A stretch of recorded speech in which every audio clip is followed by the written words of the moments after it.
दोस्तों 80 के दशक में शुरू हुए रामायण को लोग आज भी बहुत ज्यादा भक्ति भाव से देखते हैं। रामायण की शूटिंग एक ऐसे समय में हुई थी जब तकनीक इतनी ज्यादा विकसित नहीं हुई थी।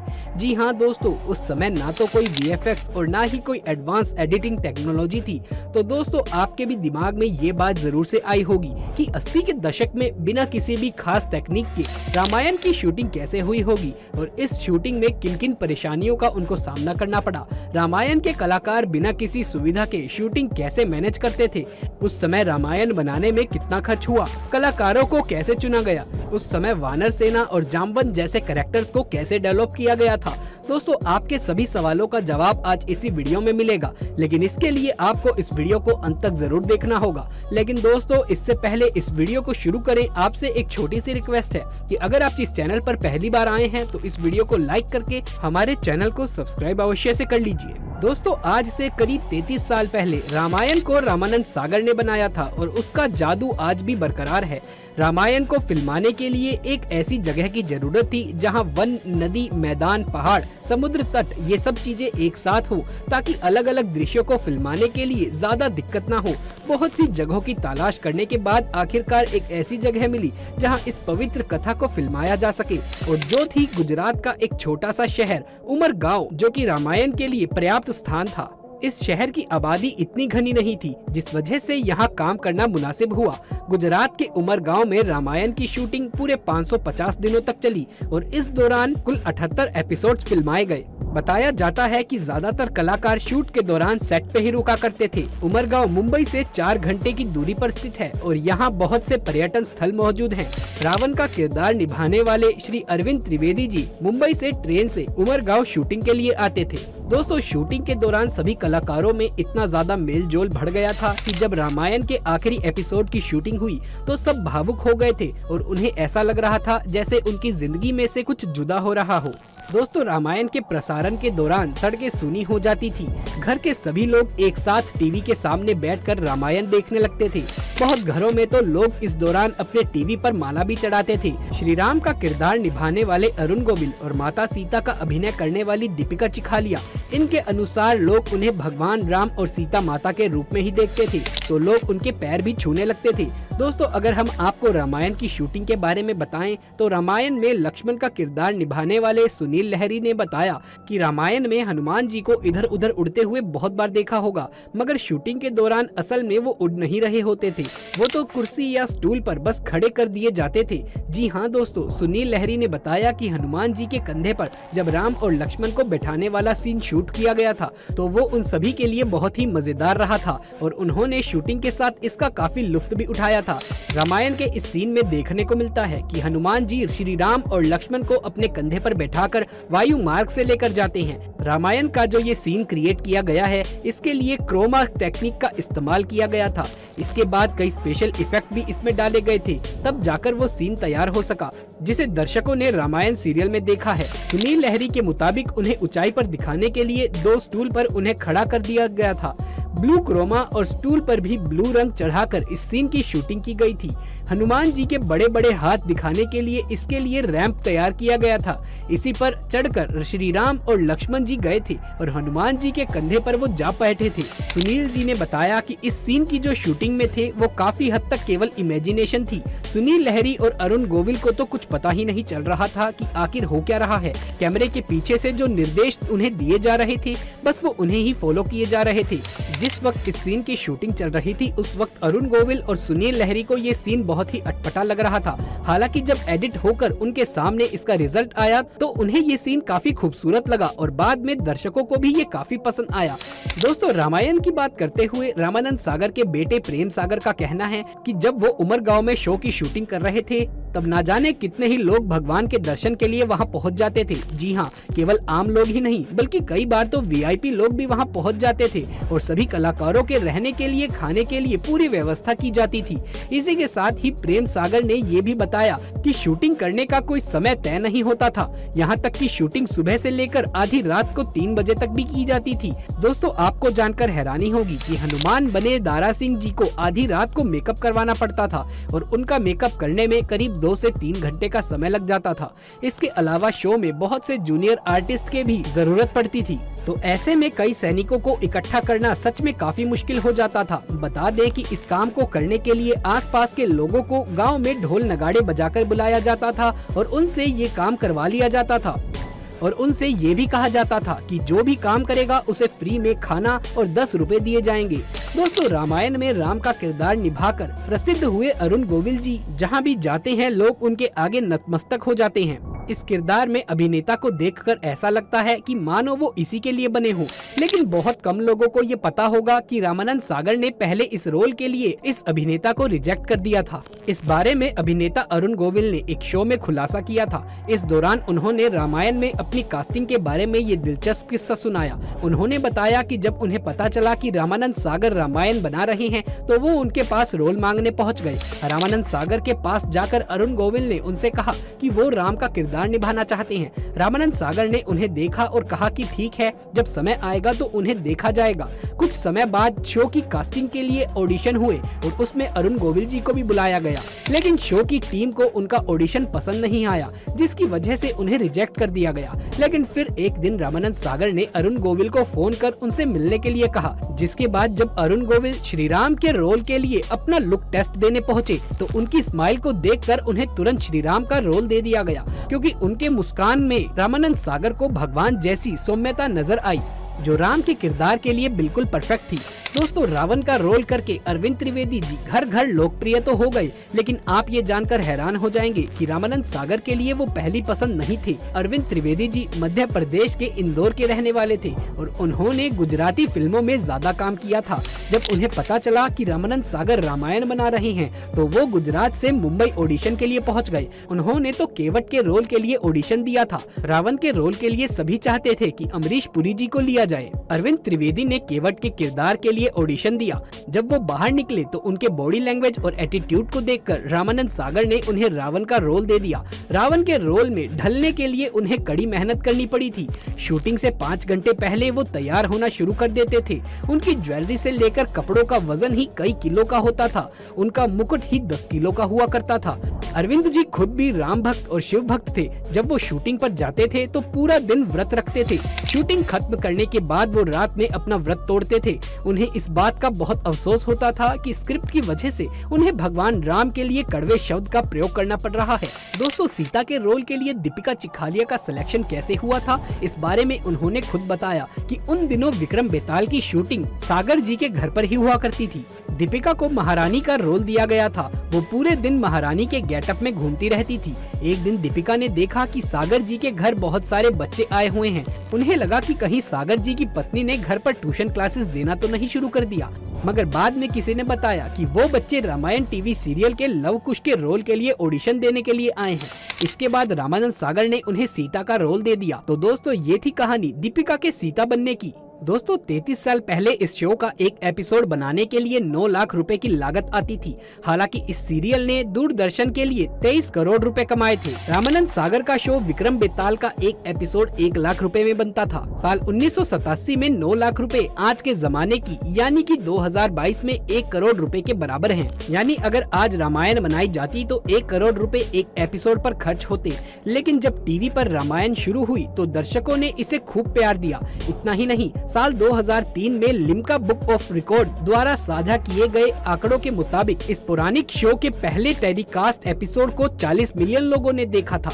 उस समय रामायण को सिर्फ भारत में ही नहीं बल्कि 53 अलग अलग देशों में दिखाया गया था। एक रिपोर्ट की माने तो रामायण ने अपने पहले प्रसारण के जरिए दूरदर्शन चैनल को 23 करोड़ रुपए का राजस्व दिया था। तो दोस्तों, कैसा लगा हमारा आज का ये वीडियो? अगर ये वीडियो अच्छा लगा हो तो इसे एक लाइक करके अपने दोस्तों और रिश्तेदारों में इसे ज्यादा से ज्यादा शेयर करें। कमेंट बॉक्स में जय श्री राम अवश्य से लिख दीजिए। दोस्तों, हिंदू सिनेमा में कितने ही ऐसे धारावाहिक बने जो कि पौराणिक घटनाओं पर आधारित हैं, लेकिन कम ही ऐसे रहे जो उस पौराणिक गाथा को दर्शकों तक पहुंचाने में कामयाब रहे हों। भारत की जन्मभूमि ने एक ऐसे महायुद्ध की अनुभूति करी है जिसके साक्ष्य आज तक भी हमारे ग्रंथों में आपको मिल जाएंगे। महाभारत वो धर्म युद्ध है जिसने धर्म की, युद्ध की, राजनीति की, रिश्तों की परिभाषा ही बदल कर रख दी। महाभारत पर कई फिल्में और धारावाहिक हमें देखने को मिल जाएंगे, लेकिन यादगार रही बी.आर. चोपड़ा की महाभारत। आपने भी कभी न कभी टीवी पर महाभारत जरूर से देखी होगी। महाभारत के वो सभी किस्से जो आपने अपनी दादी नानी से सुने हैं, वो सभी इस धारावाहिक में जीवित रूप में दिखाई देते हैं। लेकिन इस धारावाहिक को बनाने में बी.आर. चोपड़ा ने काफी मुश्किलों का सामना किया और इसी तरह का एक सीन था जब भीष्म पितामह को बाणों की शैया पर लेटना था।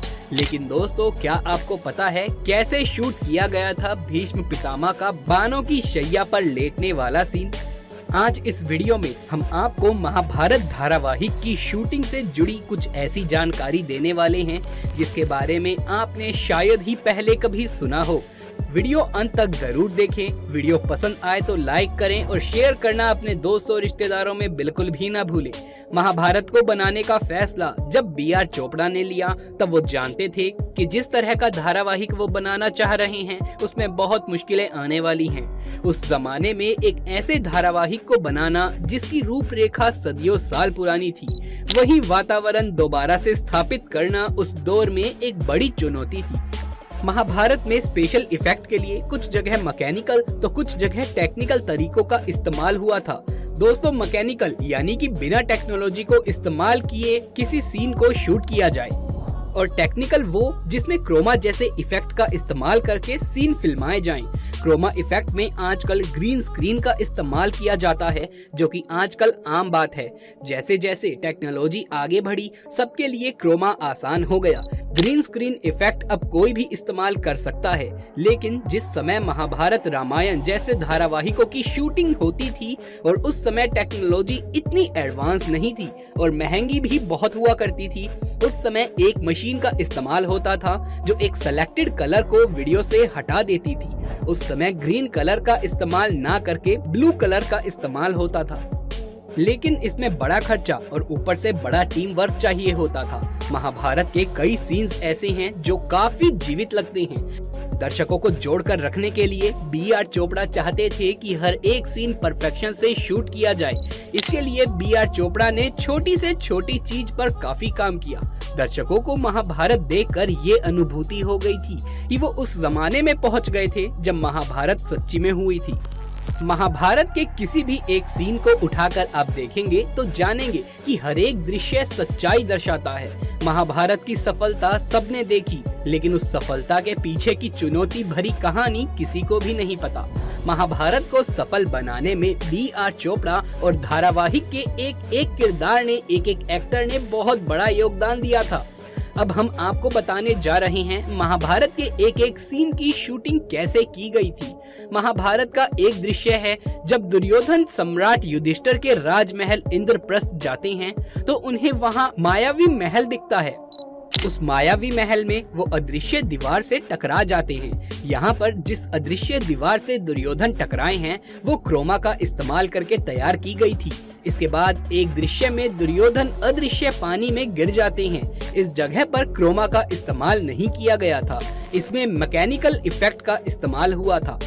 इस जगह पर वास्तव में पानी ही था, लेकिन इसके ऊपर कारपेट दिखाने के लिए थर्माकोल के पाउडर और लकड़ी के पार्टीशन का इस्तेमाल किया गया था, या एक पुल बनाया गया था जिसको तैयार करने में 2 दिन लगे और शूटिंग में 4 कैमरे के साथ एक ही शॉट लिया गया था, क्योंकि रीटेक लेने से सब दोबारा तैयार करना पड़ता जिसमें बहुत समय लगता।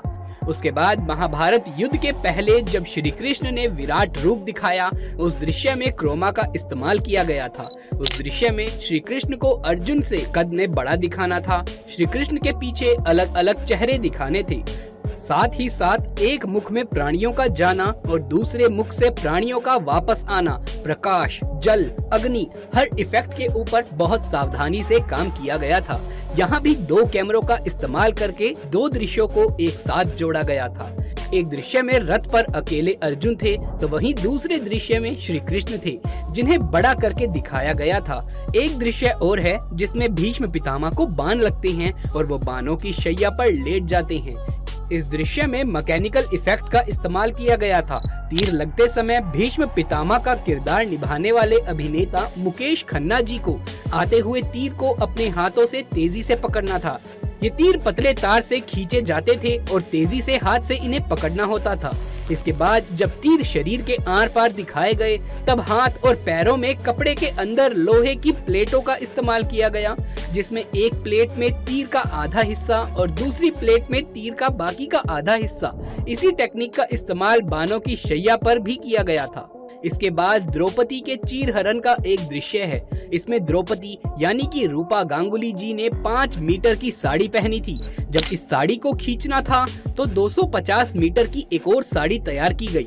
इसे Guinness book of world record में भी दर्ज कराया गया। शूटिंग के दौरान एक कैमरे में साड़ी और एक कैमरे में करैक्टर रखा गया था। इस प्रकार से दोनों कैमरे को इस्तेमाल करके इस दृश्य को दर्शाया गया। महाभारत का युद्ध कुरुक्षेत्र की रणभूमि में लड़ा गया था।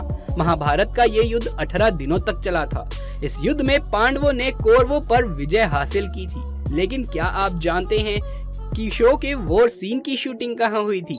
महाभारत की आधे से ज्यादा शूटिंग तो मुंबई के फिल्म सिटी में ही हुई थी, बस वॉर सीन को छोड़कर। महाभारत के वॉर सीन राजस्थान के जयपुर के पास शूट किए गए थे। B.R. चोपड़ा की टीम एक ऐसी जगह चाहती थी जहां पर बिजली के खंभे ना हो, क्योंकि महाभारत के समय पर ये सब हुआ नहीं करते थे। इस तरह उन्हें जयपुर के पास एक ऐसी जगह मिल गई। दरअसल महाभारत जैसे विशाल युद्ध की लोकेशन को दिखाने के लिए एक बड़े मैदान की जरूरत थी, जो लोकेशन यहाँ मिल गई। युद्ध के सीन्स एकदम वास्तविक लगे, इसीलिए इन्हें ज्यादातर स्टूडियो में नहीं बल्कि मैदान की लोकेशन पर सेट लगाकर शूट किया गया। महाभारत की सफलता का आलम ये था कि दर्शकों का जुड़ाव महाभारत के किरदारों से होने लगा। महाभारत में युधिष्ठिर का किरदार निभाने वाले गजेंद्र सिंह जी को एक आदमी ने उस वक्त रोक लिया जब उसके पिताजी एम्बुलेंस में बीमारी की हालत में पड़े थे। उस शख्स ने गजेंद्र जी से कहा कि अगर वो उसके पिताजी के सर पर हाथ रख देंगे तो उसके पिताजी ठीक हो जाएंगे। गजेंद्र जी को समझ आ गया था कि लोग किस तरह से उनसे जुड़ा हुआ महसूस करते हैं। ऐसा ही कुछ श्री कृष्ण का किरदार निभा रहे नीतीश भारद्वाज जी के साथ हुआ। वो एक रोज शूटिंग सेट पर नहीं आए थे क्योंकि उनका कोई सीन नहीं था। शूटिंग पर श्री कृष्ण को ना देखकर वहाँ की जनता भड़क गई और कहने लगी कि जब तक श्री कृष्ण दर्शन नहीं देंगे शूटिंग नहीं होगी। हारकर B.R. चोपड़ा को नीतीश भारद्वाज को सेट पर बुलाना पड़ा और श्री कृष्ण के गेटअप में जब उन्होंने सेट पर हाजिरी लगाई तब जाकर शूटिंग फिर से शुरू हो पाई। महाभारत को बनाना B.R. चोपड़ा का सपना था। वो पहले फिल्म बनाना चाहते थे, लेकिन महाभारत वो महाकाव्य है जिसे 3 घंटे की फिल्म में समेट पाना असंभव है। इसीलिए B.R. चोपड़ा ने सीरियल ही बना डाला। B.R. चोपड़ा जी ने महाभारत धारावाहिक की स्क्रिप्ट लिखने की जिम्मेदारी डॉक्टर मासूम राज को सौंपी। लोगों ने B.R. चोपड़ा को कहा कि ये तो एक मुसलमान है और मुसलमान महाभारत को कैसे लिखेंगे, वो इसके किरदारों के साथ न्याय नहीं कर पाएंगे। लेकिन B.R. चोपड़ा ने किसी की भी नहीं सुनी और राज साहब ने भी क्या कमाल की स्क्रिप्ट लिखी थी। कुल मिलाकर महाभारत ने B.R. चोपड़ा की सारी आशाएं पूरी कर दी। महाभारत को लोगों ने काफी प्यार दिया। बेशक पौराणिक कथाएं लिखना और उन्हें बनाना कोई आसान काम नहीं है। महाभारत हिंदी धारावाहिकों के व्यास में एकमात्र काव्य है जो बिना किसी मूल तत्वों को खोए हुए बनाया गया था, और शायद ही अब कोई ऐसा धारावाहिक बना सकता है।